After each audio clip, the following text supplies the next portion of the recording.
Alors, on a commencé cette convention hier soir en parlant du baptême du Saint-Esprit.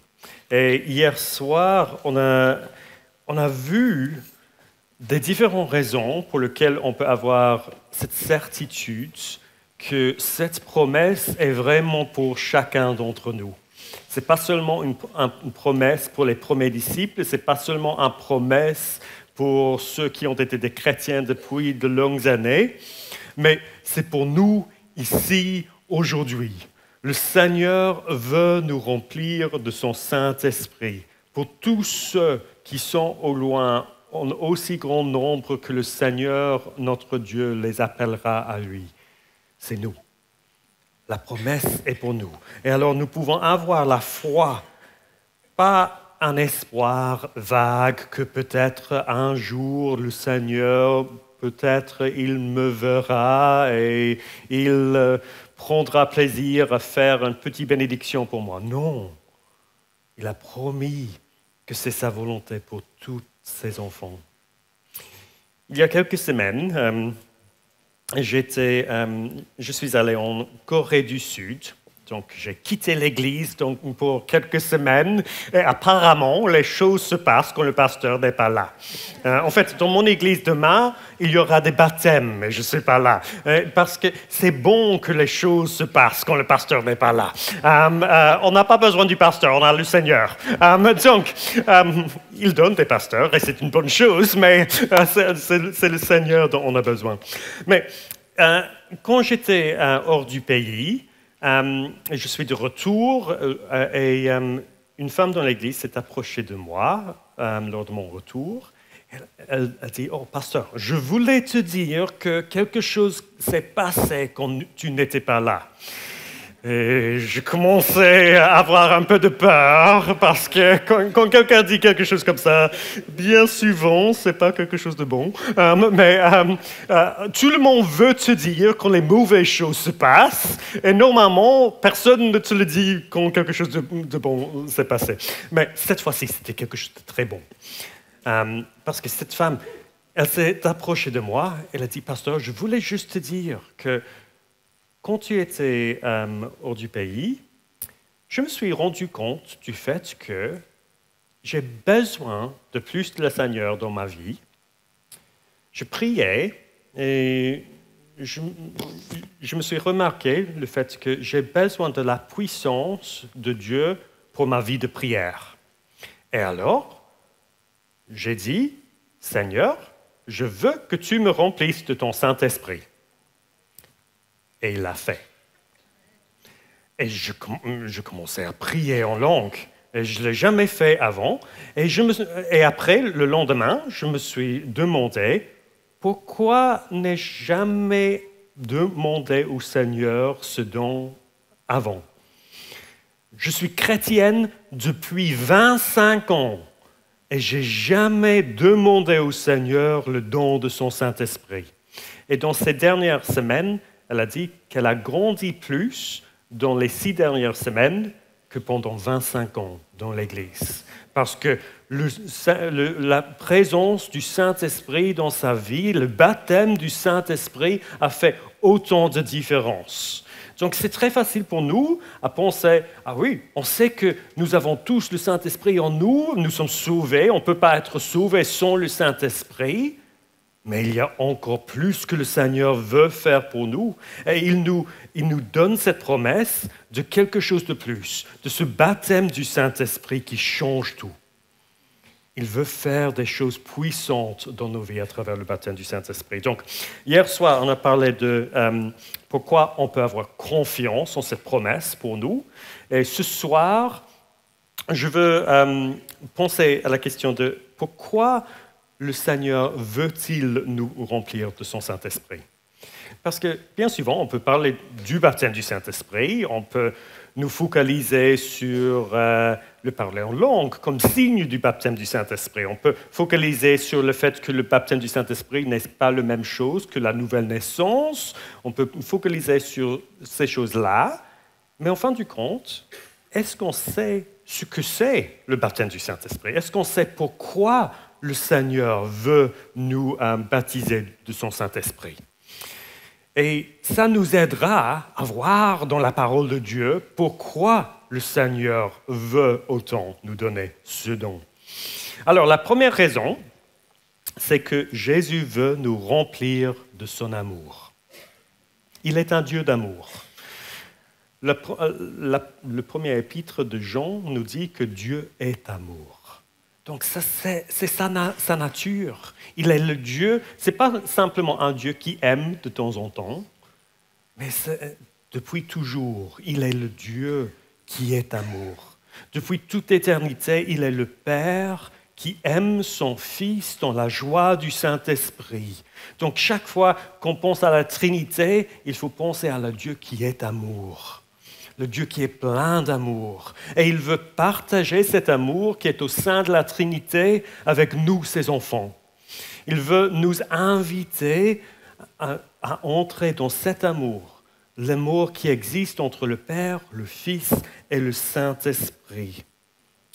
Parfois, quand on parle de l'amour de Dieu, on a l'impression que, oui, Dieu nous aime. On sait ça parce que la Bible nous dit, je ne sais pas si ça existe en français, mais en anglais, nous avons une petite chanson pour les enfants. Jésus m'aime, ça le sait, je sais, parce que la Bible me dit, mais je ne sais pas comment le traduire en français. Mais on sait ça parce que la Bible nous dit que le Seigneur nous aime. Mais parfois, on a l'impression que, oui, il m'aime Timothée. Non, pas même Timothée. Il aime Timothée. Il aime Timothée.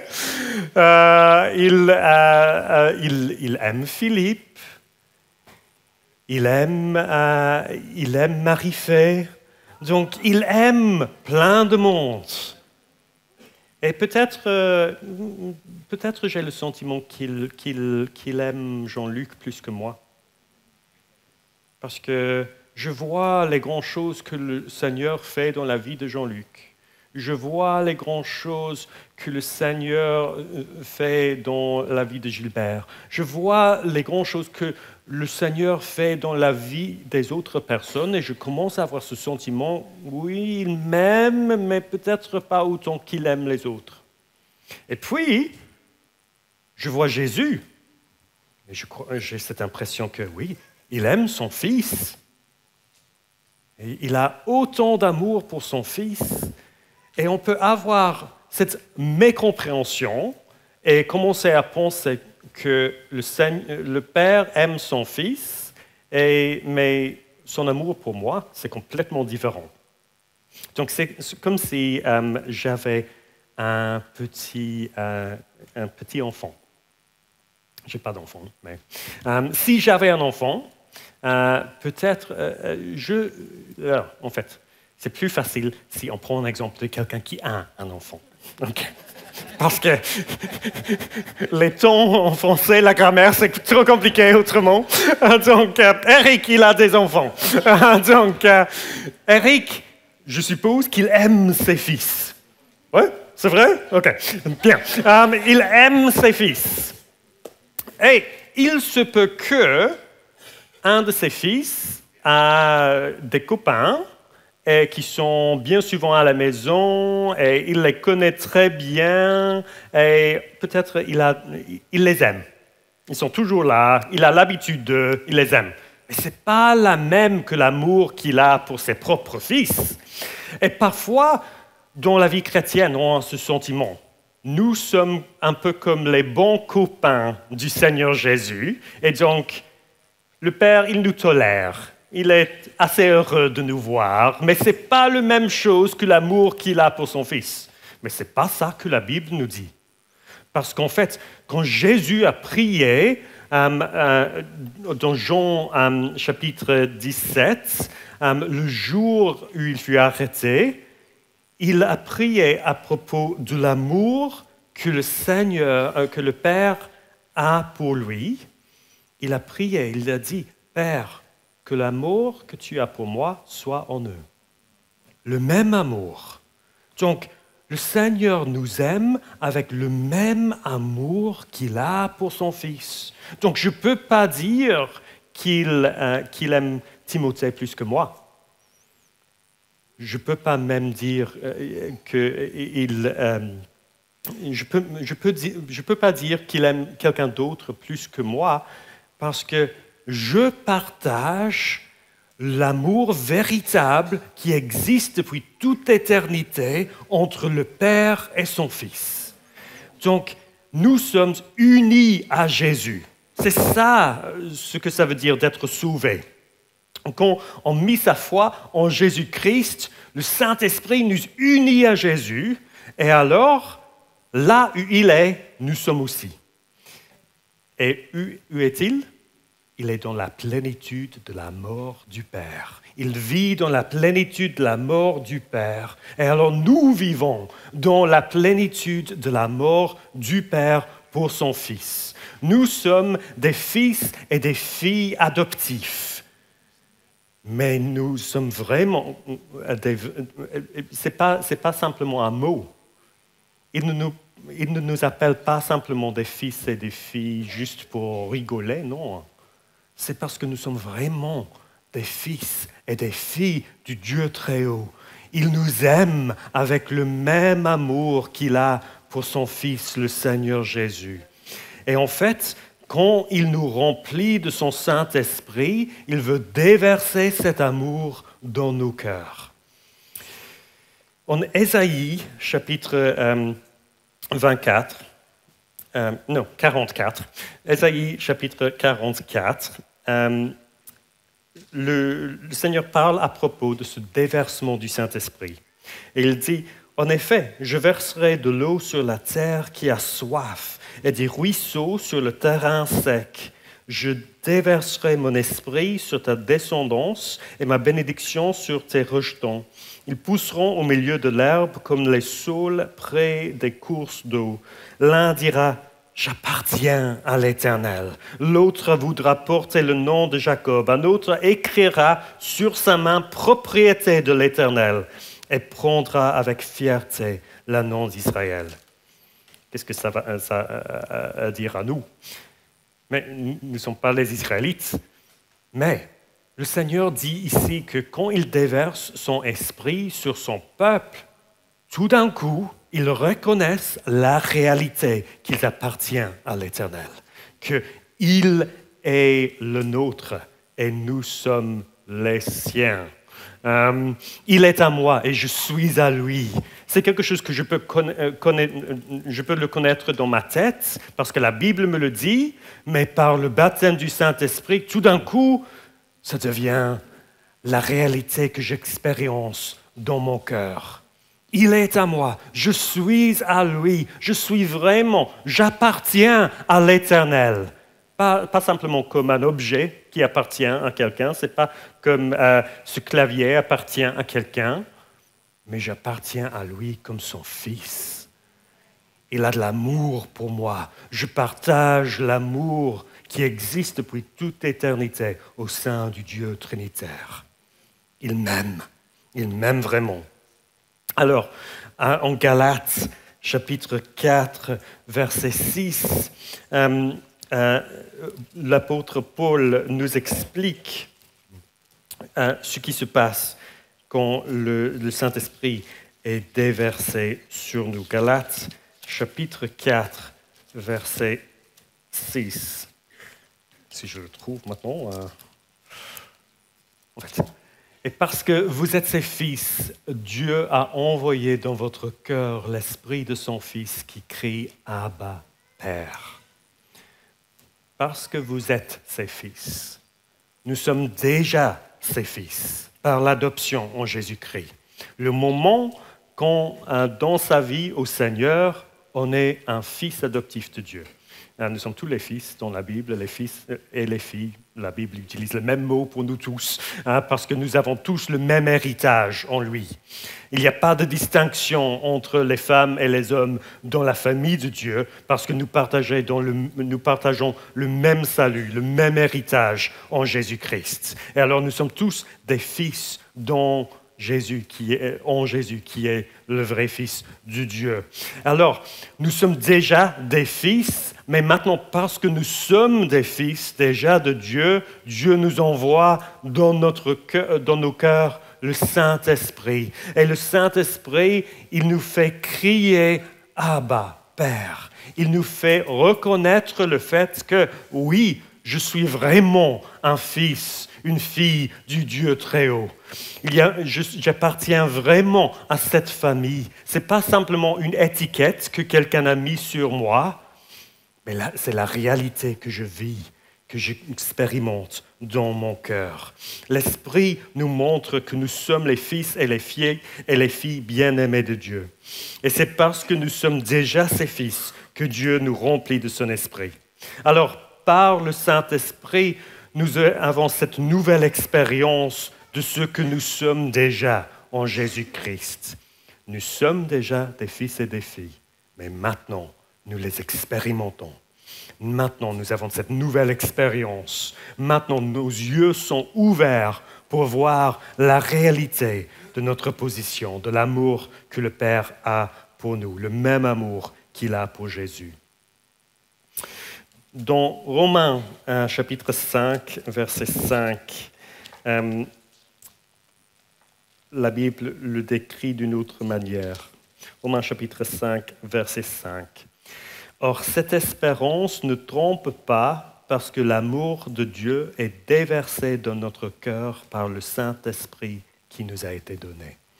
Le Saint-Esprit vient pour déverser l'amour du Seigneur dans nos cœurs. On sait qu'il nous aime, mais maintenant, cet amour nous remplit. Maintenant, cet amour est déversé dans nos cœurs. C'est une expérience de l'amour du Père. Quand on est rempli de son amour, ça nous remplit de l'amour pour lui en retour aussi. Nous expérimentons l'amour que le Père a pour nous, et la Bible nous dit que c'est toujours dans ce sens. Nous l'aimons parce qu'il nous a aimés en premier. Et alors, quand nous expérimentons cet amour du Seigneur dans nos cœurs, ça nous remplit d'encore plus d'amour pour lui et encore plus d'amour pour les choses de Dieu. Si on l'aime, on aime sa parole. Si on aime parler avec lui, alors on aime la prière. Il veut nous remplir avec cet amour qui nous transforme la vie, qui nous donne encore plus d'amour pour sa parole, encore plus d'amour pour la prière, encore plus d'amour aussi pour les autres, parce qu'il est celui qui aime le monde. Et alors, il veut que nous soyons comme lui. Il nous a choisis afin de nous rendre saints en lui, afin de nous rendre semblables à lui. Il est saint. Il veut que nous soyons aussi saints comme lui. Il nous a sauvés afin de nous recréer à l'image de son Fils bien-aimé. Et son Fils bien-aimé, il est celui qui est la lumière du monde. Et alors, il veut que notre lumière brille dans ce monde de ténèbres. Il veut nous remplir de l'amour pour les perdus. Il veut nous remplir avec l'amour pour les personnes qui ont besoin de rencontrer le Seigneur Jésus. Il veut nous remplir de l'amour jusqu'au point où cet amour déverse dans nos vies. Et nous ouvrons les bouches pour parler de Jésus aux autres autour de nous. Il veut nous remplir de son amour.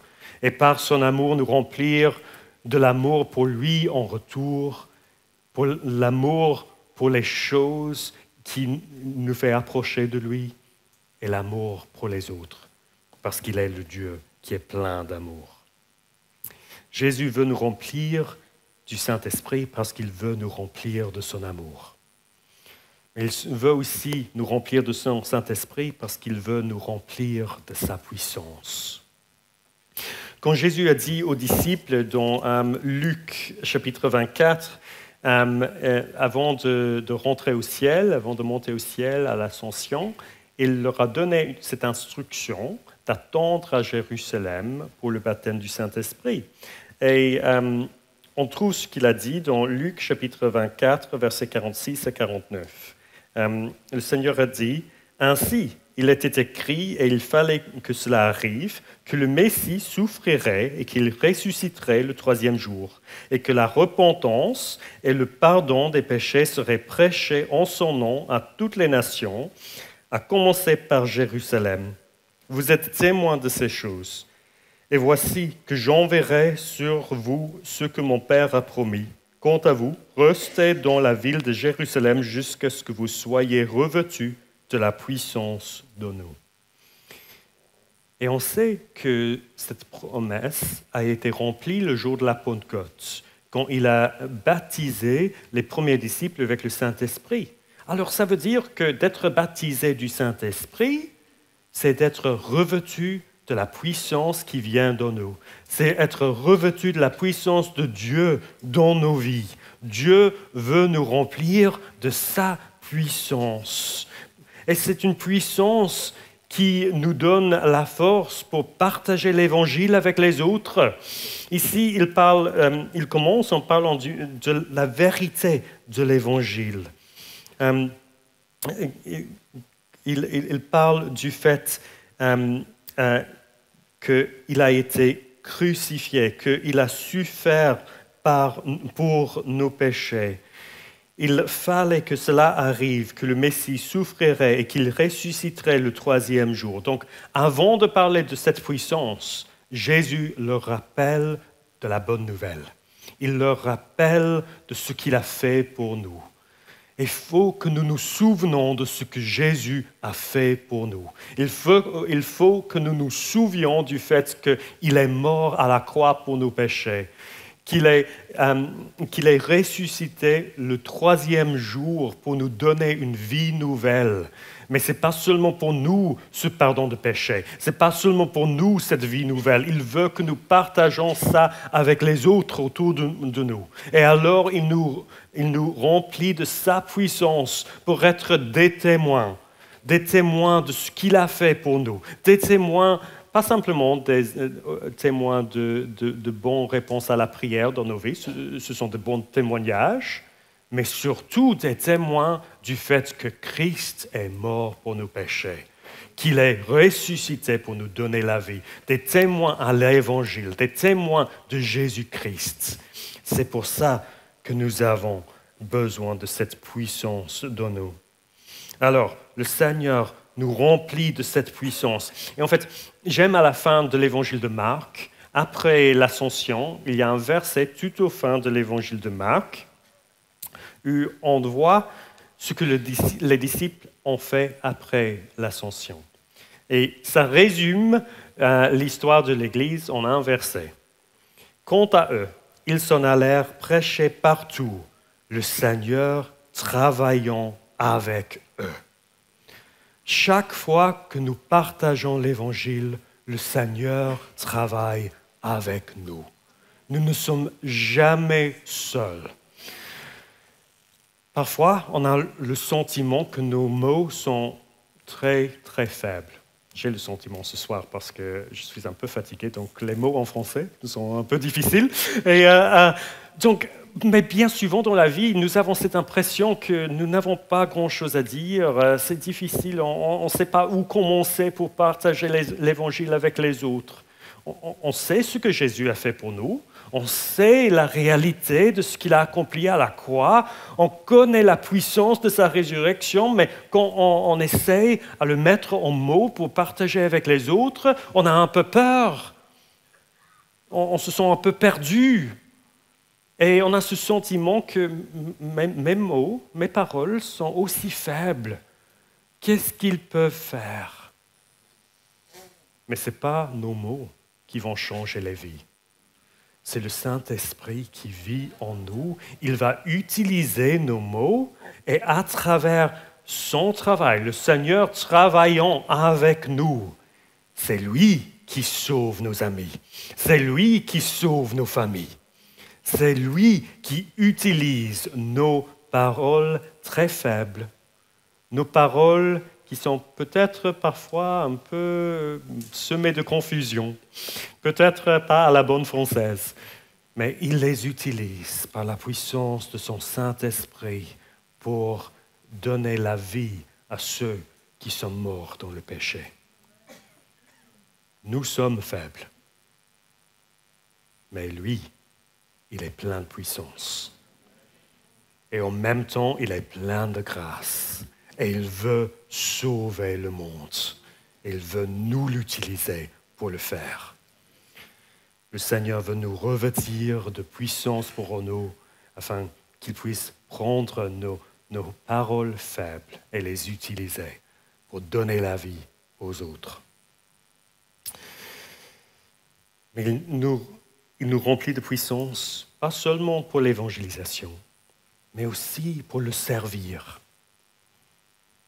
Le pasteur Eric a fait cet appel à la fin du dernier culte pour ceux qui veulent servir le Seigneur. Et nous voulons servir le Seigneur, mais nous savons qu'on ne peut pas le faire seul. Avec ma propre force, je ne peux pas le servir. J'ai besoin de lui. J'ai besoin de sa puissance. Ce n'est pas avec mes bonnes idées, ce n'est pas avec mes bonnes stratégies, mais c'est seulement par la puissance du Saint-Esprit que je peux vraiment servir le Seigneur. Si le Seigneur ne bâtit pas la maison, ceux qui le bâtit en vain. Quelque chose comme ça en français? OK. On a besoin, si on veut servir le Seigneur dans ce qu'il fait pour bâtir son Église, nous ne pouvons pas le faire par notre propre force. Si le Seigneur ne le bat pas, si le Seigneur ne le construit pas, ça ne vaut pas la peine. Mais il veut bâtir son Église. Il a promis qu'il bâtira son Église. Il veut nous utiliser dans cette construction. Et alors, il nous remplit avec la puissance pour le servir. Pour le servir, pas selon nos propres forces, mais par la foi en lui, par la foi en Jésus-Christ, le chef de l'Église. Il nous remplit de puissance pour l'évangélisation. Il nous remplit de puissance pour le servir, mais il nous remplit aussi avec la puissance pour mourir au péché dans nos vies et vivre pour le Seigneur.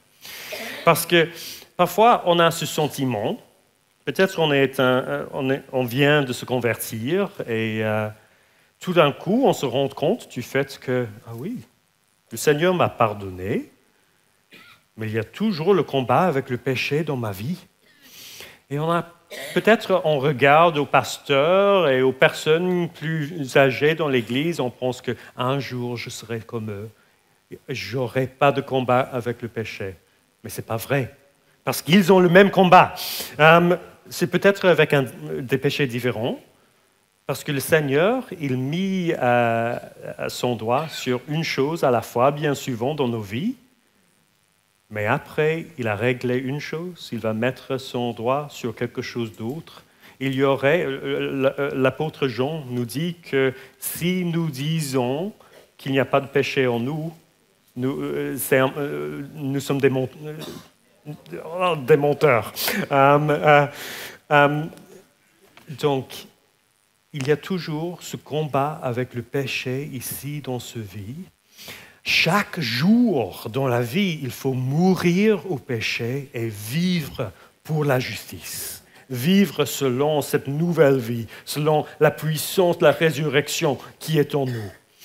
Et alors, nous avons besoin de sa puissance.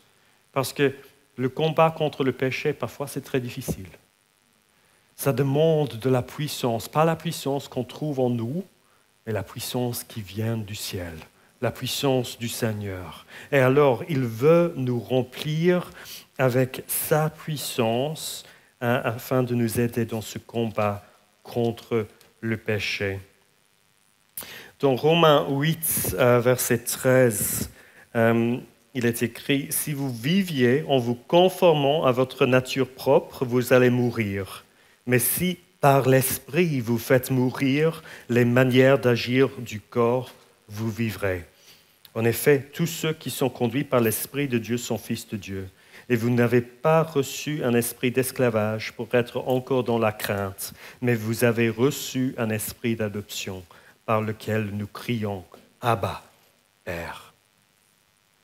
Le Saint-Esprit nous remplit pour nous aider dans ce combat contre le péché. Parfois, quand quelqu'un est baptisé par le Saint-Esprit, le Seigneur, en ce moment même, il brise des chaînes. Il y a des choses qui se transforment dans leur vie. Parfois, c'est quelque chose un peu plus long. Il vient pour nous aider jour après jour, chaque jour, à mourir à nos péchés et vivre pour lui. Mais c'est le même Dieu avec la même puissance. Et il veut venir nous remplir pour ce tâche dans nos vies. Jésus veut nous remplir de puissance pour partager l'Évangile avec les autres, pour le servir, pour mourir au péché, vivre pour le Seigneur. Mais aussi, il veut nous remplir de sa puissance pour la souffrance. Sa puissance pour la souffrance. Dans Romains 8, à partir du verset 16, il est écrit « L'Esprit lui-même rend témoignage à notre esprit que nous sommes enfants de Dieu. Or, si nous sommes enfants, nous sommes aussi héritiers, héritiers de Dieu et co-héritiers de Christ, si toutefois nous souffrons avec lui, afin de prendre aussi part à sa gloire. J'estime que les souffrances du moment présent ne sont pas dignes d'être comparées à la gloire qui va être révélée pour nous. » Ici, dans le contexte où la Bible nous parle de la puissance du Saint-Esprit dans nos vies, la Bible nous parle aussi de la souffrance. Dieu connaît les souffrances à travers lesquelles nous passons. Un jour, il n'y aura plus de souffrance, il y aura plus de difficultés, il y aura plus de corruption. Il va nous essuyer toutes les larmes de nos yeux. Mais ici, dans ce moment, pour le présent, il y a plein de souffrances. Il y a plein de difficultés. Il y a plein de choses qui arrivent sur notre chemin qui ne sont pas prévues par nous. Mais le Seigneur le sait. Et il est prêt à nous, il est là avec nous dans nos souffrances. Même dans la vallée de l'ombre de mort, il est avec nous.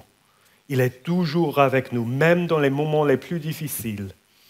Et il veut que nous sachions combien il est près de nous. Il veut nous remplir de sa Saint-Esprit, il veut nous baptiser de son Saint-Esprit afin que nous pouvons vivre cette expérience de son amour, de sa paix, de sa joie, même dans les moments les plus difficiles de nos vies. Il veut nous revêtir de la puissance dans nous pour les moments des souffrances. Le Seigneur veut nous remplir de son Saint-Esprit parce qu'il veut nous remplir de son amour. Le Seigneur veut nous remplir de son Saint-Esprit parce qu'il veut nous remplir de sa puissance. Et le Seigneur veut nous remplir de son Saint-Esprit parce qu'il veut nous remplir de sa joie. Dans le livre des Actes, quand les disciples ont reçu le Saint-Esprit, ils étaient pleins de joie. En Acte 13, verset 52, je crois. Acte 13, 52, on lit « Quant aux disciples, ils étaient remplis de joie et du Saint-Esprit. » La joie et le Saint-Esprit, ils vont ensemble. On ne peut pas séparer la joie du Saint-Esprit. Donc, le Seigneur veut nous remplir de sa joie dans nos vies. Dans l'apôtre Pierre, il dit que c'est une joie indescriptible et glorieuse. Dans 1 Thessaloniciens 1, verset 6, l'apôtre Paul parle à nouveau à propos de la joie du Saint-Esprit. En fait, le royaume de Dieu, ça consiste pas en ce qu'on mange et en ce qu'on boit, mais dans la paix et la justice et la joie. Je parle de la joie. La paix, la justice et la joie du Saint-Esprit. Donc, le Seigneur veut que nous vivons sa joie dans nos vies. Pas de temps en temps, Pas juste dans les grands moments de louange, lors d'une grande convention et quelque chose comme ça. Pas simplement le dimanche, quand nous nous sommes réunis pour le louer et l'adorer, mais dans les moments les plus ténébreux, dans les moments les plus difficiles, dans les joies de la vie et dans les difficultés de la vie, il veut nous remplir de sa joie. Pas simplement être dans le bonheur humain, mais une joie profonde dans nos cœurs qui peut nous porter à travers des difficultés. Une joie qui peut nous remplir de confiance en notre Dieu dans les moments les plus difficiles. Parce qu'il nous remplit de cette joie par son esprit, parce que le Saint-Esprit, c'est celui qui nous introduit dans la communion du Dieu trinitaire. À la fin de 2 Corinthiens, l'apôtre Paul donne une bénédiction. Et il dit que la grâce de notre Seigneur Jésus-Christ, l'amour de Dieu et la communion du Saint-Esprit soient avec vous tous. C'est le Saint-Esprit qui nous introduit dans la communion du Dieu trinitaire. Et la communion du Dieu trinitaire, ça consiste de la mort de Jésus-Christ et la grâce de Dieu. Nous voulons vivre cette vie pleine de sa grâce, pleine de son amour, pleine de sa joie. Et alors, il déverse le Saint-Esprit pour nous remplir d'amour, pour nous remplir de puissance, pour nous remplir de joie, pour nous donner cette nouvelle ouverture dans la communion avec le Dieu trinitaire. La Bible dit: approchez-vous de Dieu et il s'approchera de vous. C'est une promesse. La madame dans mon église, elle a dit: le Seigneur a tout transformé dans ma vie. J'étais chrétienne depuis 25 ans. J'ai servi beaucoup dans l'église. J'étais très occupée avec les choses du Seigneur. J'ai lu ma Bible, j'étais toujours là au culte.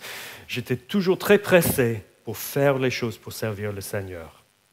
Mais maintenant, j'ai plus de capacité pour le servir. Je fais les choses que je n'oserais jamais faire avant, parce que je sais que je ne compte pas à ma force, mais je suis tenu par la puissance du Très-Haut. Elle a dit: j'ai prié pendant 25 ans, mais maintenant, je vois des choses étonnantes qui se passent dans la prière, les réponses étonnantes que je reçois au moment même que je prie. Elle a dit que c'était difficile pendant des années. Elle a dû regarder l'horloge pour voir est-ce que j'ai assez prié aujourd'hui. Mais maintenant, elle regarde l'horloge pour cesser de prier parce que c'est le temps pour faire quelque chose d'autre, parce qu'elle a cette nouvelle liberté dans la prière. Le Seigneur l'a remplie de son amour. Le Seigneur l'a remplie de sa puissance. Le Seigneur l'a remplie de sa joie. Le Seigneur l'a transformé la vie chrétienne à travers le baptême du Saint-Esprit. Et il peut faire la même chose pour nous. Est-ce que vous avez vraiment demandé au Seigneur le baptême du Saint-Esprit? Parfois, c'est facile à dire, j'étais là au culte quand ils ont prié pour les personnes pour le baptême du Saint-Esprit. J'ai entendu beaucoup de prédications sur le baptême du Saint-Esprit. Je comprends tout ça à propos du baptême du Saint-Esprit. Mais est-ce que vous avez demandé pour toi? Est-ce que tu as demandé pour toi le baptême du Saint-Esprit de la part du Seigneur? Est-ce que tu as dit: Seigneur, j'ai besoin de toi. Je ne peux pas vivre par ma propre force. J'ai besoin d'être rempli de ton amour, de ta puissance, de ta joie. J'ai besoin de plus de ta présence dans ma vie. J'ai besoin de ton Saint-Esprit. Il veut le faire. Comment est-ce qu'on peut être rempli du Saint-Esprit? Ici à Anderlecht, le pasteur Eric a prêché sur ça la semaine passée. Il a dit 3 choses. Demandez, insistez et ne pas avoir peur. On trouve ça dans Luc chapitre 11, versets 10 à 13. Il faut demander au Seigneur le baptême du Saint-Esprit. Il faut insister, il faut continuer à demander. Pas simplement dire une fois à la fin du culte,